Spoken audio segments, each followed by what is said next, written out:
어제가 추석이고 추석 연휴가 진행되고 있는데요. 물론 이제 우리가 주일은 우리들은 이제 연휴라고 하지는 않습니다만은 어쨌거나 내일이 대체 공휴일로 내일까지 진행되어지게 되는데요.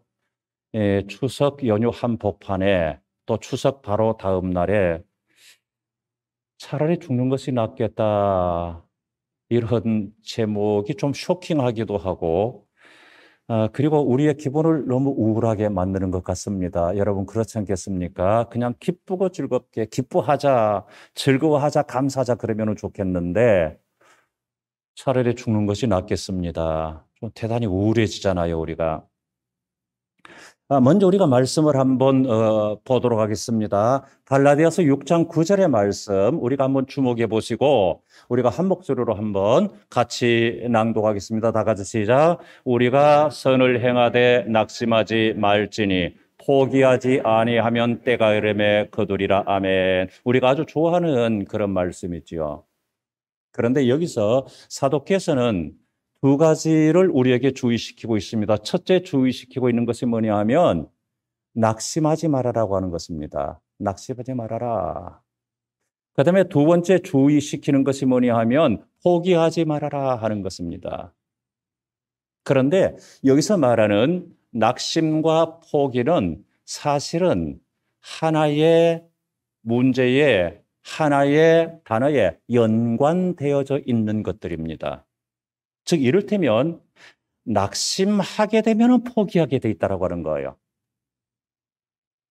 포기하는 경우는 왜 포기하느냐? 낙심하기 때문에 포기하게 된다고 하는 것입니다. 그래서 낙심하지 말아라. 그러면 포기하지 않게 될 것이다. 그래서 낙심하지 말아라. 포기하지 말아라. 이렇게 말씀하고 있습니다. 그렇다고 한다면 우리의 신앙의 삶에서뿐만 아니라 우리의 인생의 삶 속에서도 낙심이라고 하는 것은 절대적 적이다 하는 것을 우리가 깨닫게 됩니다. 낙심은 결코 우리의 동지가 아니에요. 우리의 우방이 아니에요. 우리의 적이에요. 그러면 사람들이 왜 낙심하게 될까? 이게 중요하지 않겠습니까? 여러분 생각해 보시기 바랍니다. 낙심하는 사람들은 야, 내가 이번에는 좀 낙심을 좀 해보자 하고 낙심하는 사람들이 있겠습니까? 없습니다. 모두가 다 크거나 작거나 낙심할 만한 환경, 그런 사건, 그런 여건, 그런 배경 때문에 낙심하게 되는 것이지 내가 낙심하자고 맘먹고 낙심하는 사람은 없습니다. 내 주변이 내 관계성에서, 내 환경 속에서 나를 낙심하게 만듭니다.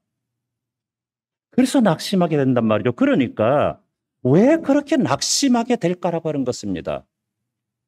성도님들, 여러분들은 낙심하셨던 적이 있으십니까? 있겠지요. 삶을 살면서 낙심했던 적이 한 번도 없는 사람이 누가 있겠습니까? 낙심했던 적이 있습니다. 그러면은 왜 낙심하게 될까요? 적어도 우리가 신앙인의 입장에서 생각해 보면 그것은 다른 거 아니에요. 내가 중심되기 때문에 낙심하는 거예요. 내가 중심되니까. 즉 바꿔서 말하면 주님이 중심되면 낙심할 이유가 없는 거예요. 여러분 그렇지 않겠습니까? 주님이 중심되는데, 하나님이 중심되는데 낙심할 이유가 뭐가 있겠습니까? 그러나 내가 중심되니까 낙심하게 되는 거예요. 내가 중심되니까 좌절하게 되는 거예요. 젊은 분들에게는 조금 죄송스러운 말이기는 하지만 여러분 지금까지 살아오시면서 죽고 싶다. 차라리 죽는 것이 더 낫겠다. 이렇게 생각해 보신 적이 있습니까? 여러분들에게는 단 한 번도 이런 생각이 들으셨던 적이 없습니까? 일반적으로 우리 상상 외로 많은 사람들이 그러한 생각을 했던, 그것으로 고민했던 경험들이 있음을 알 수가 있습니다. 상상 외로 많은 사람들이. 그렇기 때문에 인생 60 넘고 70 넘는다면 적어도 한 번 이상은 다 인생의 삶 속에서 그런 생각들, 그런 고민들을 했던 경험이 있다라고 하는 것입니다. 자, 그러면 여러분 한번 생각해 보시기 바랍니다. 만약에 제가 여러분들을 향해서 차라리 저는 죽는 것이 낫겠습니다. 죽었으면 좋겠습니다. 이렇게 생각했던 적이 있거나 아니면은 넋두리처럼 여러분들 앞에서 그렇게 푸념한다면 여러분들은 거기에서 어떤 반응을 하시겠습니까? 아마 두 가지로 갈리리라 생각해요. 어떤 분들은 야, 목사가 뭐 저래, 목사가 정말 믿음 없는 목사네, 이렇게 생각하시는 분들도 있을 것이고, 또 어떤 분들은 무슨 일이 있을까? 무슨 심각한 일이 있을까? 이렇게 생각할 것이고요. 그렇지 않겠습니까? 그런 저를 가리켜서 만약에 제가 그런 고백을 한다면 그런 저를 가리켜서 불경스럽다고 여러분 말씀하실 수 있겠습니까? 믿음이 없는 목사라고 생각하실 수 있겠습니까? 목회자들에게는 그런 생각이 안 들까요? 만약의 경우 대다수가 인생 노년에 이르러서 뒤돌아보면서 그런 생각을 한 번 정도 가졌다라고 한다면 목회자들에게는 그런 생각이 안 들까요? 목회자도 동일한, 신이 아니라 여러분과 동일한 사람인데 말입니다. 있을 수 있다라고 하는 거예요. 그것이 잘한 일이냐 못한 일이냐를 떠나서 그런 경우가 있을 수 있다라고 하는 것을 인정해야 된다라고 하는 것입니다. 그렇다고 한다면 죽고 싶다라고 하는 이 생각이 드는 것은 우리의 믿음의 문제와 별반 상관이 없다고 생각해요. 즉, 죽음으로 도달하는 것은 심각한 믿음의 문제이지만 그 생각 자체가 우리의 믿음의 문제와 상관이 없다라고 하는 그 생각 자체는, 여러분 엘리야의 고백을 들어보시기 바랍니다. 엘리야는 믿음이 없는 사람 아니잖아요. 엘리야는 하나님 차라리 죽는 것이 낫겠습니다. 저를 죽여주십시오. 이렇게 고백했는데 그 엘리야를 가리켜서 여러분 중에 그 누구가 아니면은 바로 선지자 중에 가장 위대한 선지자를 한 사람 꼽으라고 한다면 그게 엘리야인데, 그러한 이스라엘 백성들은 한 번도 성경에서 엘리야는 믿음이 없는 사람이네 이렇게 말한 적이 없단 말이죠. 여러분들도 그렇게 말씀하시지 않잖아요. 그런데 그런 엘리야가, 그의 믿음을 인정하고 있는 그 엘리야가 차라리 죽었으면 좋겠다, 하나님 죽여주시기 바랍니다, 이렇게 고백했단 말이에요. 그러면 무엇이 엘리야로 하여금 그런 생각이 들게 했을까요? 단적으로 말하면 말씀드린 대로 바로 낙심이에요. 그가 낙심하였기 때문에 그런 생각을 갖게 되는 것입니다. 낙심을 하기 때문에 사명에 대한 포기가 일어나는 거예요. 낙심하지 않고 포기하지 않으면 된다라고 했는데 낙심하니까 포기가 되는 거예요. 그래서 사명 포기. 그가 완전히 포기한 삶을 살았더라 이렇게 결론이 내려지지는 않았지만 이 순간에는 그렇게 하고 싶다라고 하는 거예요. 완전하게 이 순간에서 엘리야는 번아웃 되어 버렸습니다. 완전한 영적 침체기를 맛보고 있습니다. 우리가 이 세상을 살아가면서 특별한 어려운 순간을 당할 때가 있습니다. 누가 관심을 가져주는 것도 아니고 너무나 극심한 고통과 괴로움 속에 휩싸일 때가 있습니다. 때로는 사업에 실패했을 때에도, 때로는 말할 수 없는 우울증으로, 또는 견딜 수 없는 외로움과 소외 등으로 그럴 수가 있습니다. 인생의 삶 속에서 좌절을 그렇게 맛볼 때가 있습니다. 어떤 오해를 받았는데 일일이 그것을 해명하지 못할 때 그럴 때가 있습니다. 그래서 어떠한 단체 속에서 어떤 직장 속에서는 모함받는 한 사람이 죽음으로 자신의 결백을 주장하는 경우도 없지 않아 있는 것을 우리는 뉴스를 통해서 보게 됩니다. 그래서 이러한 경우가 있을 때 사람들은 그렇게 생각이 쉽습니다. 차라리 죽는 것이 낫겠다. 차라리 죽었으면 좋겠다. 성도님들, 다시 한번 묻습니다. 여러분 중에는 그런 경험이 없습니까? 여러분들에게는 죽고 싶다라고 생각되었던 적이 한 번도 없습니까? 엘리야는 놀라운 하나님의 은혜와 능력으로 갈멜산에서 바알 아세라 선지자 850명과 대결해서 승리했습니다. 놀랍지 않습니까? 1대 850이에요. 한 사람이 850명을 이긴 거예요. 이때에 엘리야는 체험했어요. 내가 내 힘으로 이긴 것이 아니라 여호와 하나님이 도우셔서 이렇게 승리하게 했다. 분명하게 의심 없이 믿었습니다. 그것 자체를 결코 엘리야는 의심하지 않습니다. 그런데 이런 놀라운 하나님의 능력, 이제까지 하나님이 함께 하셨고, 이제까지 하나님이 도우셨고, 이제까지 하나님과 함께 동행했다고 생각했던 그 엘리야가 그 놀라운 그 능력을 경험한 이후에, 바로 직후에 왜 이렇게 되었을까요? 갈멜산의 대결을 들은 이세벨, 아합 왕의 왕비가 전권을 가지고 있었습니다. 이때의 사람들을 보내서 내일 이맘때쯤 너는 죽을 것이다. 이것에 탁 맞닥뜨리게 되니까 한순간 엘리야는 다른 것이 보이지 않습니다. 평생을 선지자로 활동하면서 하나님이 함께 하셨음을 그는 믿습니다. 함께 하셨음을 경험했습니다. 그리고 얼마 전에도 그런 놀라운 경험을 겪었습니다. 그런데 갑작스럽게 생명의 위협이 오니까 다른 것이 아무것도 보이지 않습니다. 하나님의 위대하심이 안 보입니다. 현실의 문제만 확 그의 눈과 그의 마음에 들어오게 됩니다. 그리 되니까 그런 현실을 도피하게 됩니다.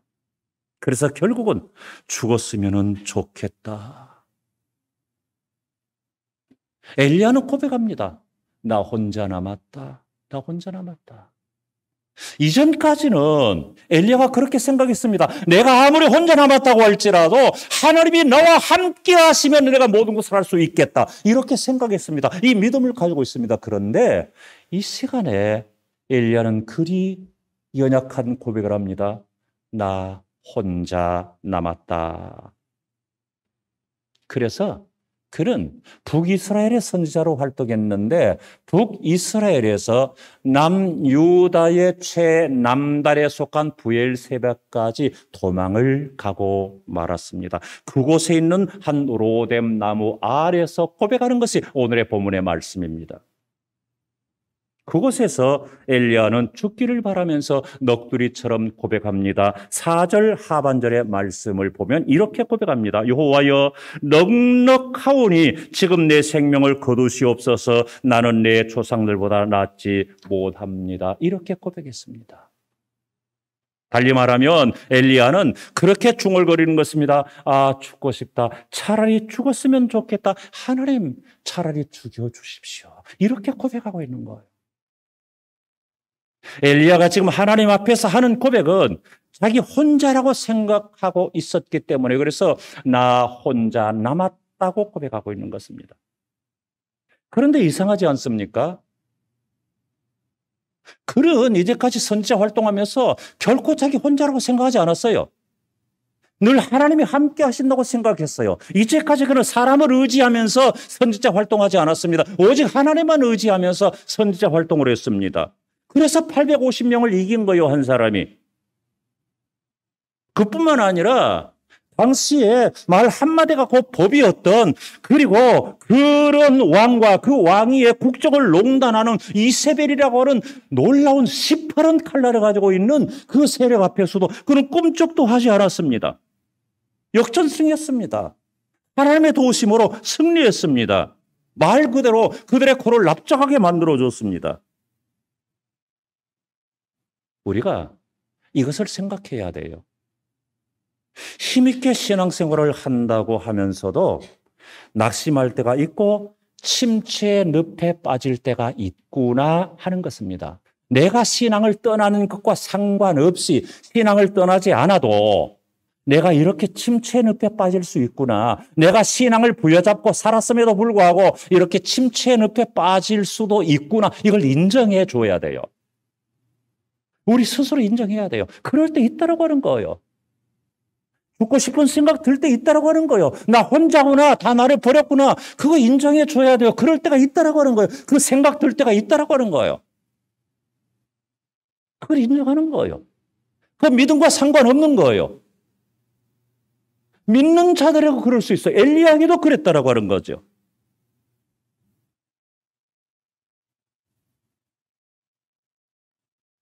우리가 신앙생활을 하면서 정신적이고 육체적인 피로가 쌓일 때가 있습니다. 그럴 때 왜 내가 이렇게 살아야 되지? 이런 생각이 듭니다. 그래서 지치게 됩니다. 사람이 지치게 되면 자기 연민에 빠지게 됩니다. 그래서 열심히 일하던 사람이 나이가 들게 되면 삶에 대한 회의를 느끼기 쉽다라고 합니다.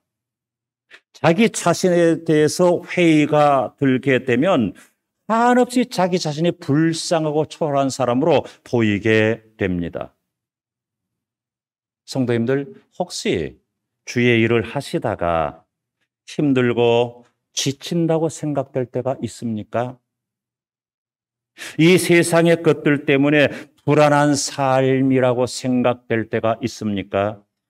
하나님을 섬기다가 하나님께 충성하다가 때로 낙심될 때가 있습니까? 도대체 내가 무슨 영화를 누리겠다고 이 고생을 하는 거지? 처음에는 사람들이 알아주는 건 아무 상관없어. 사람들이 안 알아줘도 되고 보지 않아도 상관없어. 오직 하나님 앞에서 내가 이렇게 일하려고 하는 것이고 하나님 섬기는 마음으로 이렇게 하는 거야. 그러나 세월이 흐르면서 아무도 알아주지 않습니다. 거기에 대해서 수고했다 말 한마디 하지 않습니다. 이럴 때 괜히 나만 개고생하는 거 아니야? 아무개는 손 하나 까딱 하지 않으면서도 저렇게 멀쩡하게 잘 살아가잖아. 이건 뭐지? 이게 도대체 무슨 소용이 있는 것인가? 이런 순간에 이럴 때가 있습니다. 이런 생각이 들 때가 있습니다. 여러분 기억하시기 바랍니다. 우리는 얼마든지 그럴 때가 있다라고 하는 거예요. 주의 일을 하다가 지치고 힘들 때 있단 말이에요. 너무 이것이 무겁게 느껴질 때 있단 말이죠. 저는 단적으로 그렇게 드리고 싶습니다. 그럴 때 잠시 내려놓고 쉬십시오. 그 수고 잠시 내려놓고 쉬십시오. 그리고 쉼 속에서 내 자신을 회복하십시오. 회복하시는 가운데 새 힘을 얻으십시오. 새 힘 얻으시고 다시 시작하십시오. 이것이 순서, 이것이 정석이에요. 엘리야의 전체 인생의 삶을 보면 엘리야가 그랬다라고 하는 거예요. 그런 가운데서도 내가 이겨나가기 위해서 발버둥 치게 되면요, 점점 더 번아웃 될 때가 있다라고 하는 거예요. 잠시 쉬는 거예요. 잠시 내려놓는 거예요. 그리고 하나님과 관계 속에서 힘 얻는 거예요. 힘 얻으면 다시 또 하는 거예요. 괜찮아요. 하나님이 뭐라고 하지 않으신단 말이죠. 그래서 내가 도대체 무슨 영화를 누리겠다고 이런 생각이 들거들랑 누가 아무도 알아주지 않는데 내가 왜 이런 개고생이야? 속된 표현으로 이런 생각이 들거들랑 잠시 쉬십시오. 그리고 하나님의 위로를 받으십시오. 하나님 안에서 힘을 얻으십시오. 그게 필요하다라고 하는 겁니다. 자, 그러면 근본적으로 왜 이런 문제가 발생하게 됩니까? 가까이에서 엘리야를 통해서 한번 점검해 보십시다. 엘리야는 이렇게 승리했습니다. 그런데 왜 낙심되냐 그 말이죠. 왜 죽기를 바라느냐 그 말이죠. 원인이 무엇입니까? 바로 엘리야는 말씀드린 대로 현실이 너무 커 보였습니다. 성도는 우리가 신앙생활하면서 현실의 문제를 탈피할 수 없습니다. 우리는 이 세상 속에서 살아갑니다. 그러므로 세상의 것들과 밀접한 관계 속에서 살아가게 되어 있습니다. 그러면서 이 세상이 나의 영적인 관심보다 더 커버릴 때가 있습니다. 더 커질 때가 있습니다. 이렇게 되면 두 가지 현실이 나타나게 됩니다. 첫째로 낙심하여 포기하든지, 둘째로 타협하든지. 이 둘 중에 하나의 현상이 나타나게 됩니다. 여러분들은 어떤 경우세요? 이 세상을 우리가 살아가면서 내가 믿음을 저버린 것은 아니지만 세상의 것들이 너무 화려해 보이고 너무 커 보이고 또 너무 이것이 중요하게 생각되어져서 우리의 눈을 가려버릴 때가 있다라고 하는 거예요. 지금 엘리야가 그런 순간에 놓여 있습니다. 그래서 믿음의 눈이 아니라 현실의 눈이 더 크게 열리게 된 것입니다. 그러니까 하나님이 아니라 바로 엘리야는 이세벨과 아합을 바라보게 된 것입니다. 그 뇌리 속에 하나님으로 가득 채워져야 되는데 이세벨과 아합으로 가득 채워지고 있습니다. 이세벨을 바라보고 아합을 바라보니까 두렵습니다. 겁이 납니다. 그래서 이제까지 함께 하셨던 하나님이 그에게서 서서히 잊혀지게 됩니다. 의도적인 것은 아닌데 그렇게 되어지고 있습니다. 그래서 현실의 문제에서 탈피하려고 하는 것입니다. 하나님을 바라보지 않으니까 현실이 커 보이게 되고 현실이 두렵습니다. 아니, 현실이 커 보이니까 하나님이 보이지 않게 되는 거예요. 하나님을 바라보지 않으니까 자기 자신을 바라보게 되고 보이는 현실을 더 크게 바라보게 되는 것입니다. 그래서 자신을 초라하게 되고 더 작아 보이게 됩니다. 이것이 바로 엘리야로 하여금 현실을 도피하게 만든 원인이 되는 것입니다. 이 세상을 살아가는 우리에게 힘든 그런 순간이 있을 수 있다라고 하는 거예요. 이 엘리야가 예외가 아니라고 하는, 엘리야가 예외적으로 그렇다라고 하는 것이 아니라 우리 모두가 다 그럴 수 있다라고 하는 것입니다. 그런데 성도님들 중요한 것이 있습니다. 그때 하나님의 사자 주의 천사가 어루만져 주셨다라고 하는 거예요. 오늘 말씀해 보면 어루만졌다라고 하는 것이 두 번이나 반복해서 나오는데요. 5절 말씀 보니까 그렇게 말씀하고 있습니다. 천사가 그를 어루만지며 그에게 이르되 일어나서 먹으라. 천사가 어루만져 주었습니다. 그 다음에 두 번째 7절 상반절 보니까 또한 그렇게 말씀하고 있습니다. 여호와의 천사가 또 다시 와서 어루만지며 이르되 일어나서 먹으라. 여호와의 사자, 천사가 어루만져 주었습니다. 하나님의 사자, 하나님의 천사가 어루만져 주었다고 하는 것을 달리 말하면 하나님이 어루만져 주셨다 그 말이에요.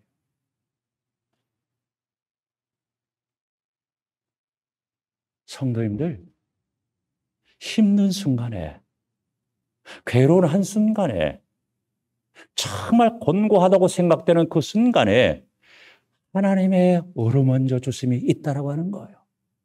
하나님의 힘 주심이 있다라고 하는 사실을 잊지 마시기를 바랍니다. 아무리 내가 힘들어도, 아무리 내가 자포자기 하고 싶은 마음이 있더라도 하나님의 어루만져 주심과 하나님의 힘 주심이 있다라고 하는 사실을 잊지 마시기를 바랍니다. 엘리야는 사환까지 떼어놓고 하루길쯤 가서 로뎀나무 아래서 앉아서 푸념하고 있습니다. 4절에서 그렇게 말합니다. 4절 말씀을 우리가 주목해 봅니다. 자기 자신은 광야로 들어가 하루길쯤 가서 한 로뎀나무 아래 앉아서 자기가 죽기를 원하여 이르되 여호와여 넉넉하오니 지금 내 생명을 거두시옵소서. 나는 내 조상들보다 낫지 못하니이다 하고 이렇게 고백합니다. 자, 여기서 우리가 깨달아야 할 중요한 것이 있습니다. 그것이 뭐냐면 이렇게 죽고 싶은 생각이 들었다면 얼마나 낙심되고 좌절되며 얼마나 포기해버리고 싶겠습니까? 그렇다면 일반적으로 여기서 나는 물 한 모금도 안 마시고 이대로 잠들다가 죽을 거다. 그리고 그대로 잠에 빠져들든지 그대로 한탄하면서 그대로 사그라지든지 그러기가 쉽습니다. 그런데 엘리야는 이 순간에 중요한 것을 우리에게 깨닫게 해주고 있는데 하나님 앞에 고백했다고 하는 거예요. 하나님, 내가 죽는 것이 더 낫겠습니다. 하나님 내 생명을 데려가 주십시오. 하나님 앞에서 기도로 토로했다고 하는 거예요. 이게 중요한 거예요. 어떤 순간이든지 간에 만약에 내가 인생을 포기하고 싶다면 하나님 앞에 기도하십시오. 하나님, 저는 제 인생 포기하고 싶습니다. 괜찮겠지요? 하나님, 저 죽고 싶습니다. 괜찮겠지요? 하나님, 도무지 살고 싶지 않습니다. 괜찮겠지요? 하나님 앞에 기도하면서 물으시기 바랍니다. 그때에 하나님이 그래 죽어라 그러면 죽으십시오. 그래 인생 포기하라 그러면 포기하십시오. 그러나 우리의 진정한 아버지 되시는 하나님이 그런 우리를 그대로 방치해 두시겠습니까? 이때에 어떤 현상이 나타났습니까? 하나님의 어루만져 주심, 하나님의 위로, 이게 있었다라고 하는 거예요. 그가 험한 순간에서도 아픈 순간에서도 그는 외롭게 하나님 앞에 푸념하듯이 기도했더니 나의 작은 시름에도 응답하시는 하나님이 엘리야의 기도에 응답하시고 어루만지셨다고 말이죠. 위로해 주셨다 그 말이죠. 여러분에게 하나님의 어루만지심이 있으시기 축원합니다. 하나님의 위로가 있으시기를 축원합니다. 이게 하나님의 은혜예요. 다윗은 가장 힘든 순간에 하나님의 성전을 찾았습니다. 엘리야는 가장 힘든 순간에 성전을 찾을 수 없었던 까닭에 로뎀나무 아래서 하나님께 기도했습니다. 주님은 가장 힘든 순간에 기도의 장소 겟세마네 동산을 찾았습니다. 주님도 얼마나 힘드셨느냐 하면 내게 이 잔을 지나가게 해주시기 바랍니다. 하나님 왜 나를 버리십니까? 이럴 정도로 힘들었다고 하는 거예요. 그 순간에 주님도 다윗도 엘리야도 하나님과 자신과의 만남의 관계를 끊어버리지 않았다고 하는 거예요. 그것이 생명줄이었습니다. 그들에게 힘이 되는 생명줄이 되었습니다. 여러분 기억하시기 바랍니다. 그에게 어루만지며 힘을 주고 육신의 힘을 얻게 했던 그 엘리야를 하나님은 어디로 인도하셨습니까? 40주 40야를 걸어서 호렙산에 이르게 했습니다. 성도님들, 호렙산은 어떤 산이에요? 하나님의 임재를 경험했던 산입니다. 하나님의 율법 말씀을 받았던 산입니다. 모세가 미디안 광야에 있을 때에 하나님은 호렙산에서 불꽃 가운데 임재해 주셨습니다. 이스라엘 백성들이 광야를 행할 때 호렙산이 그 시내산에서 하나님은 율법 말씀을 그들에게 계시해 주셨습니다. 그러므로 호렙산으로 인도하였다라는 말씀은 말씀 앞으로 인도하였다라는 말씀이 됩니다. 이것을 기억하시기 바랍니다. 하나님은 지친 내 영혼을, 힘든 내 삶을 말씀 앞으로 인도하신다라고 하는 거예요. 성도님들, 기도가 힘들 때가 있습니까? 기도를 포기하고 싶을 때가 있습니까? 그것을 위해서 기도로 승리하시기 바랍니다. 말씀과 멀어질 때가 있습니까? 말씀 앞에 나옴으로 말씀과 멀어짐을 승리하시기 바랍니다. 교회가 멀리 느껴질 때가 있습니까? 교회에 나옴으로 말미암아 그것을 극복해 나가시기 바랍니다. 기도하지 못할 때 기도로 하게 만드는 거예요.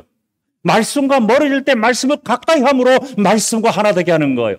교회와 멀어질 때 교회에 나옴으로 말미암아 교회와 하나의 공동체, 하나의 동체가 되게 하는 것입니다. 이것이 하나님의 은혜예요. 이것이 하나님의 방법이에요. 먹을 걸 주셨습니다. 어루만져 주셨습니다. 말씀하셨습니다. 그리고 말씀의 산으로 인도하셨습니다. 그곳에서 엘리야는 하나님을 경험했습니다. 폭풍 가운데서 하나님은 나타나지 않았습니다. 큰 지진과 번개 가운데 하나님은 나타나지 않았습니다. 그런 것이 아니라 엘리야는 세미한 음성으로 다가오시는 하나님을 만났습니다. 우리가 설교를 들어도, 우리가 말씀을 묵상해도, 우리가 말씀을 읽어도 하나님께서 아무개야 하고 우리를 불러서 말씀하시는 경우는 지극히 드뭅니다. 하나님은 내 심령 속에 세미한 깨달음으로, 하나님은 내 귀에 들리지 않는 그 음성으로 말씀을 통해서 내게 말씀해 주신다고 하는 사실을 여러분 잊지 마시기 바랍니다. 이것이 하나님의 임재예요. 이것이 하나님의 은혜예요. 그러므로 엘리야처럼 성도님들 힘든 순간 한복판에 하나님을 부를 수 있기 바랍니다. 하나님의 어루만지심과 하나님의 위로가 있을 것입니다. 그리고 하나님이 말씀 앞으로 인도하시는 경험을 가지시기 바랍니다. 그곳에서 하나님의 음성을 들을 수 있기를 바랍니다. 하나님과의 관계 속에서 하나님의 어루만져 주심과 하나님의 임재를 경험하는 여러분들의 삶이 내 가장 인생의 삶의 신앙의 삶의 가장 힘든 한복판에서 경험되어지기를 축원합니다. 기도하겠습니다. 거룩하신 하나님, 우리를 영하신 하나님의 놀라우신 사랑과 하나님의 섬세하신 손길을 경험케 하여 주시옵소서. 예수님 이름으로 기도합니다. 아멘.